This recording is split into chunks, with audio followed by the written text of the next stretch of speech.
No, yeah, QAnon was more conspiracy theory, whatever.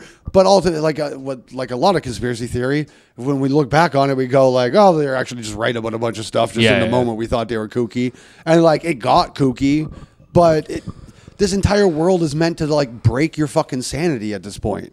Like we've never been more gaslit by the world. We are in a post them even trying to like make it a believable lie anymore era, you know, like they don't really care that much about whether or not we believe them. It's just what we can prove, you know, like it used to matter to them, whoever we want them to be, that like it was a believable enough story that we would all live day to day and just kind of accept it.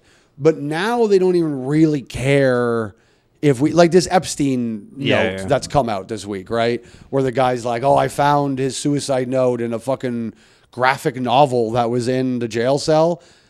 Does anyone give a shit if that's real? Did any of us bother? Is that like just the most obvious huge lie that's ever been told? And we just all like, you just didn't tell us about his suicide note for the last 4 years when like literally the entirety of society has been focused on this one thing with Epstein, and you just oopsie-doopsed suicide note for 4 years. Like, but it doesn't matter. Like, nobody cares. It doesn't. They don't have any desire anymore to even get us to believe them. Maybe it was more of a pivot though on their part, where I'm thinking where it's like back in the day. I think of just like how Jack the Ripper was never caught. The reason Jack the Ripper was never caught is because we did not have the technology at the time to catch Jack the Ripper. Based on how he went about his stuff, they've pretty much most people agree we would have caught Jack the Ripper like that. Like it's pretty easy. I don't believe there is a Jack the Ripper. Oh, that's interesting. I believe Jack the Ripper was a very convenient way for a lot of men to rape and kill people and then go, oh, the Ripper got her. Like, I think the Ripper was just everyone. And it was just very, if you were a guy who wanted to rape and murder at the time, and you start seeing stories about Jack the Ripper, right? Whatever, you're not going to go about it the exact same way that apparently Jack the Ripper goes about it, so that you can just add to the we don't know who's doing this. You know what I mean? Right. It's like if we took what's still, I assume, still going on, although we kind of just brushed past this, is the disappearing Native American women thing. Sure. If we said, oh, actually, we think it's one serial killer. It probably isn't because it's happening in many different areas and stuff like that. But if we did that, we would all go, okay, that's better. Oh, whew. Well, it's the same reaction we had when Miss Ivy's got shot the second time in a neighborhood. Is we were at least like, oh, well, at least it's just them getting shot. Right. Where it's like, if you don't have to feel like, oh, it's just like, oh, there's that one guy. We just got to catch that guy and this whole rape and murder problem will be over. Like, that's a much more comforting thing to deal with than like, a lot of guys rape and murder. Just people, it is to psychopaths fun to rape and murder. Yeah. So like some more inconvenient truth. Yeah. So that's exactly. It's like, well, it's the same thing they said with Freud with Oedipus complex, right? Freud didn't believe in Oedipus complex. What? Freud was pressured into Oedipus complex early in his career by a guy with a hot mom. No, by dads who like to rape their daughters. Oh, and so the idea was Push's idea that these daughters are just insatiable for dad cock.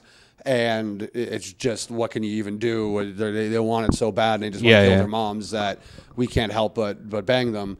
And so they pushed that on Freud. And later on, if you read Freud later on in his life, he like repents on the entire thing. So he basically was just like coke fueled, fucking like, oh yeah, they whatever, and that there's no validity to that idea. That's also kind of funny that like it's funny how I really am a big believer in like the telephone game, you say banana and then by the end we're like, oh shit, apple or something that, Erica Kirk killed Charlie Kirk.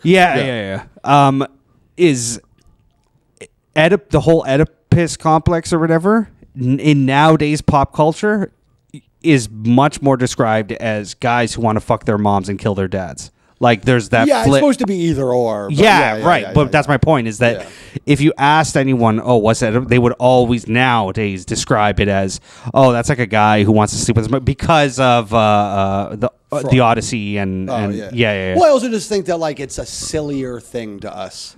There's just something sort of silly about a fella banging his mom. Yeah, you know, less creepy, more. It doesn't feel predatory for some reason. It feels sophomoric. Yeah. It's like a guy fucks his mom. You're like, you just don't grow up, huh? Yeah. You just can't get off the tit banging your mom in your 30s. Like, there is something less diabolical. And for whatever reason, I guess the same way you were saying earlier, when it's a female teacher, it just... Yeah, you just don't feel the same level of predatory about the mom for whatever reason. No. Like, you just kind of look at her like, oh, that kooky bitch just can't let her son alone, huh? Yeah. What a crazy woman. I would never. That's how we react to, like, female predators, is we go, I would never do that. Yeah. So, like, it's, just like the fucking, the JP Morgan lady with the cannons, You didn't no, I don't want to know that. Oh, you don't know the story? Oh, this is fun. I didn't even want to cover this because it's been too podcast fodder. Yeah. There was a female executive at JP Morgan Chase that was forcing her like underling to cheat on his wife, and so they released a bunch of the same thing you were saying, just all these text messages. Horrible bosses. Yeah, kind of. I guess. Oh, okay. Yeah. And just the one text that's gone kind of wild was. I bet your fish head wife doesn't have cannons like these. That's great. It's pretty awesome. So. That's great. That's so mean. That's so mean. Well, it is. Yeah, it's just this is going to happen. Like it was never men. It was never just that we're a problem. It's just power. So, like, ultimately, as now power in society shifts, and more women become leaders of Fortune 500 companies, and the perverse incentives lead in their direction. Now they're going to start showing their cannons off to you without your fish head wife around.